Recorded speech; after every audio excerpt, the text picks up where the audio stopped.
Rick, so firstly, Forest Green at home. It's a huge game, isn't it? Yeah, I mean, they're all huge at this stage of the season. With so little games to go until the end of the campaign, it's important that we continue with the home form that we have. And we've played ever so well here, created a lot of opportunities, scored goals, and we have been in confident mood. And Forest Green have obviously changed manager for the last two games, and changed a few things in their personnel as well.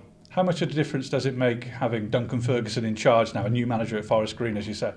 Yeah, it was probably too late for him to do too much, because recruitment-wise, they had obviously gone into the transfer market and paid transfer fees. They had switched their squad about a bit, and Duncan has come in late in the transfer window, and he's only been in the building a short period, had two games, and we look forward to seeing him on Saturday. Is it similar to the last home game against Bristol Rovers, where you came off the back of a heavy defeat at Ipswich, this time a heavy defeat at Derby County? You've recovered quickly before, haven't you? Yeah, I mean, our home form, we've obviously got to take that on board. We've gone 8 games undefeated at home. We've been able to score a lot of goals, and we've got players that are now in form, and we want to take that into this game and try and do the same on Saturday. On reflection, were you disappointed, or how disappointed were you with the Derby County result?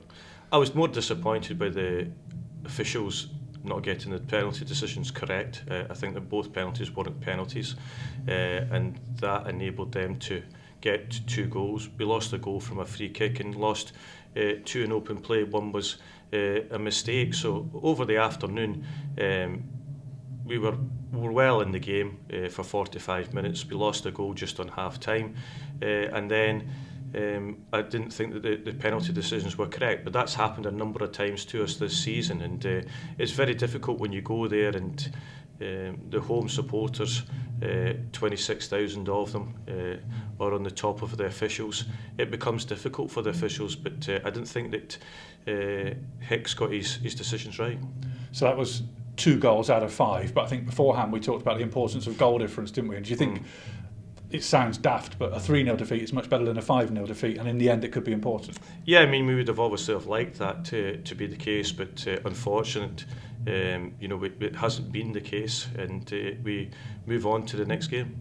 And it's all about your home form, isn't it? As you said, another home game, an important home game. You've just got to somehow keep that winning formula going at home. Yeah, we've obviously got to win away from home. There's no doubt about that, and we have shown this season that we can do that and pick up good results away from home and draws as well. But home form is going to be crucial between now and the end of the season. How tight do you see it at the bottom of the table now? Because it does seem to be that sort of Cheltenham and Fleetwood are being roped into it, and there's about 8 teams in the fight now.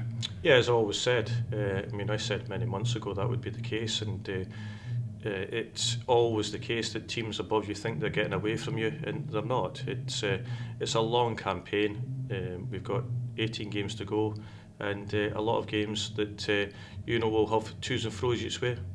Was it frustrating, though, to drop back into the bottom 4? I know it's out of your hands, but was it frustrating?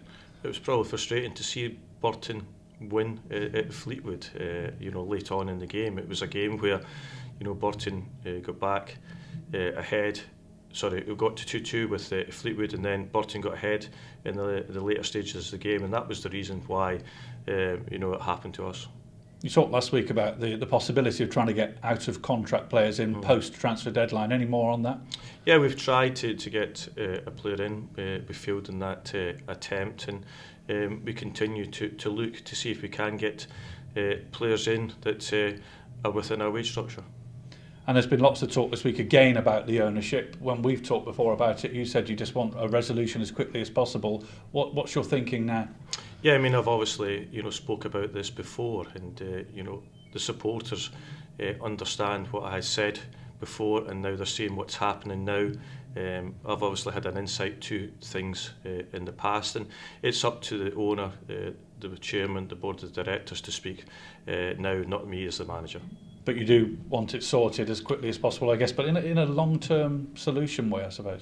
Yeah, unfortunately, as a manager of the football club, you're not in the decision making. That's up to the owners, the chairman, the board of directors to decide the way forward for this football club. And you know, I'm here as an employee of the football club, and I don't make decisions on these matters.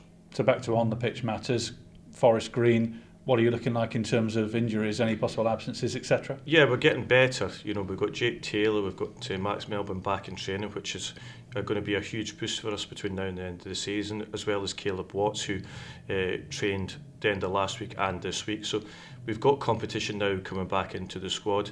We've got one player from last Saturday that might be out injured, but I think we're doing well.